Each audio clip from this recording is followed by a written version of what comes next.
Hai, selamat datang di channel YouTube Kak Citra.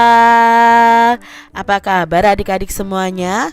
Kak Citra berharap kalian dalam keadaan yang baik, sehat, dan siap untuk belajar ya.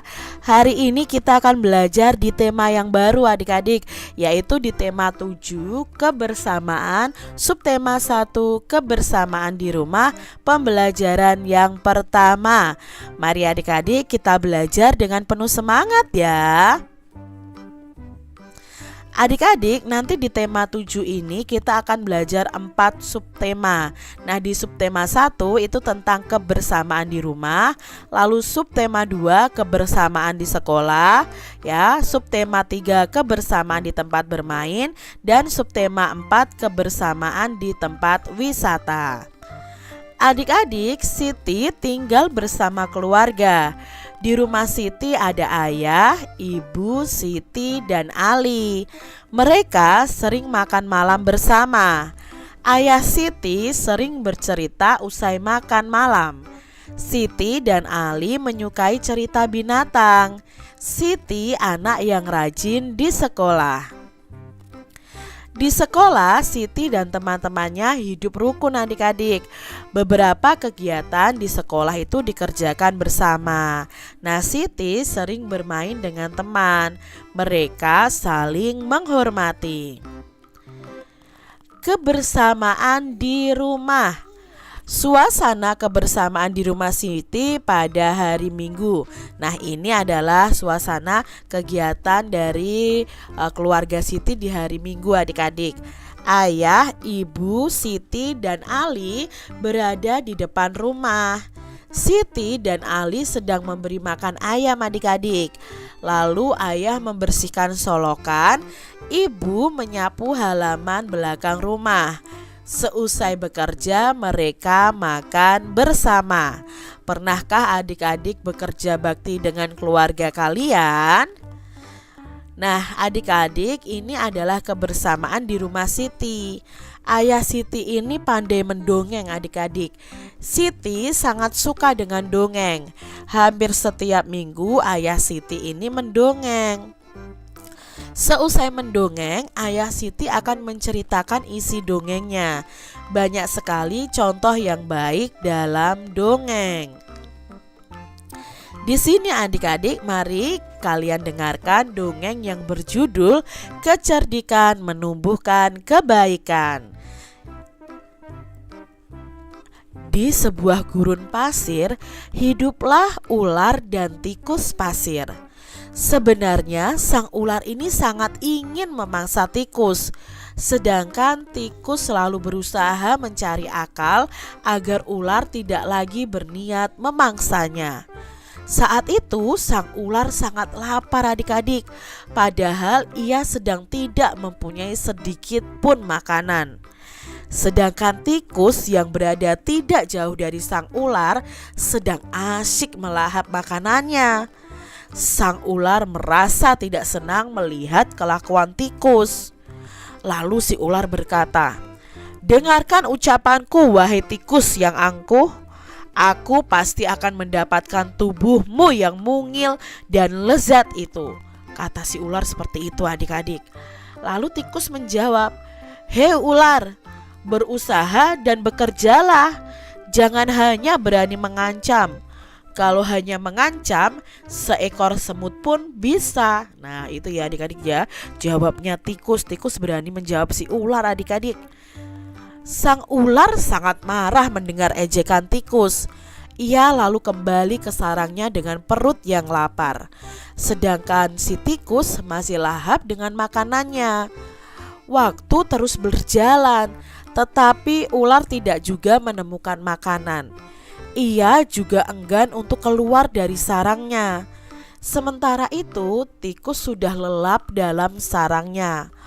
Ular yang masih dalam keadaan lapar segera mengendap-endap mendekati sarang tikus, meski ia masih sangat kesal terhadap tikus adik-adik.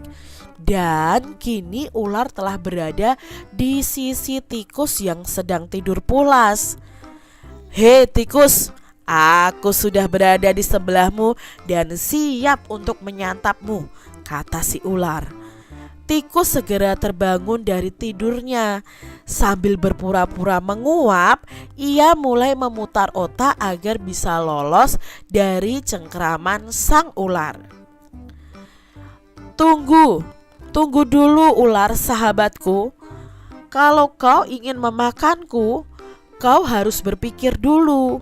Kita hanya berdua di sini, tidak ada hewan lain. Jika kau memakanku, maka kau akan sendiri. Kau tidak akan mempunyai teman yang dapat kau ajak mencari makan. Kalau begitu, kau tidak akan makan dan akhirnya kau akan mati, kata si tikus adik-adik. Nah, sejenak sang ular terdiam. Ia mencoba merenungkan nasihat si tikus. Jadi, kita tidak bisa hidup sendiri, tanya si ular. Tentu, bukankah kita bisa berteman dan tentunya kita dapat mencari makan bersama? Bukankah itu lebih menyenangkan daripada nantinya setelah kau memakanku, kau hanya akan hidup sendiri, kata si tikus adik-adik. Lalu ularnya mengangguk tanda mengerti. Baiklah kalau begitu, maafkan aku, kata ular meminta maaf kepada tikus. Tikus pun memaafkan ular. Mereka tersenyum bahagia adik-adik. Kemudian mereka beranjak mencari makanan bersama-sama. Nah, cerita ini karangan dari Kak Nur Ngaini Solihati pada tahun 2007. Adik-adik, apa itu dongeng? Nah, dongeng adalah cerita yang belum diketahui kebenarannya. Jadi kebenarannya itu belum diketahui, termasuk dongeng tadi ya, tikus dan ular tadi adik-adik. Lalu salah satu contoh dongeng adalah fabel.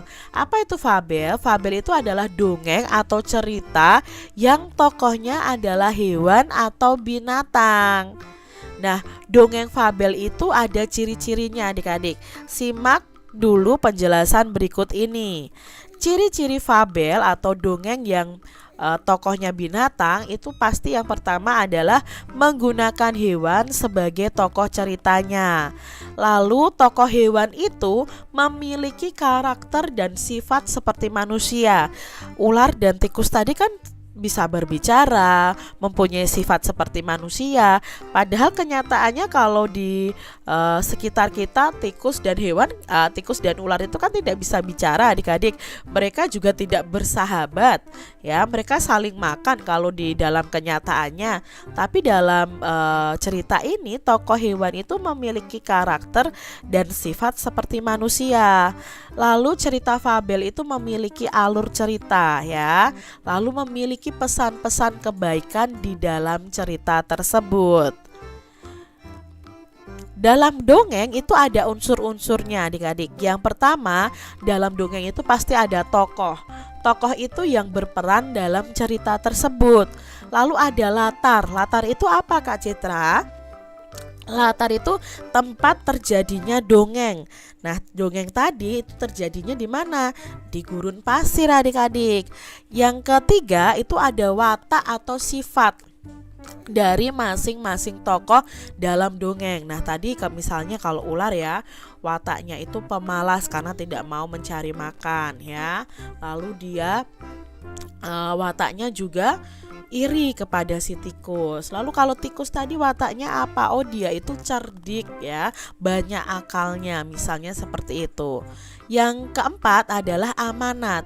Amanat itu adalah pesan dalam sebuah cerita atau dongeng tersebut. Jadi kalau dalam cerita tadi pesannya apa ya, kita tidak bisa hidup sendiri, kita harus berteman dengan semua orang seperti ular dan tikus tadi. Adik-adik, siapakah yang diceritakan dalam dongeng di atas tadi adik-adik? Ya, yang diceritakan adalah tentang tikus dan ular. Lalu bagaimana ya kecerdikan tikus? Nah, kecerdikan tikus tadi, tikus mengatakan kepada ular bahwa jika ular memakannya, maka ular akan hidup sendiri dan tidak ada yang diajak untuk mencari makan. Itu tadi kecerdikan tikus adik-adik. Lalu, mengapa ular dan tikus dapat hidup bersama dalam cerita tadi? Ular dan tikus dapat hidup bersama karena mereka itu saling ya, ini bukan salang ya adik-adik ya, saling meminta maaf dan memaafkan adik-adik dan tidak akan saling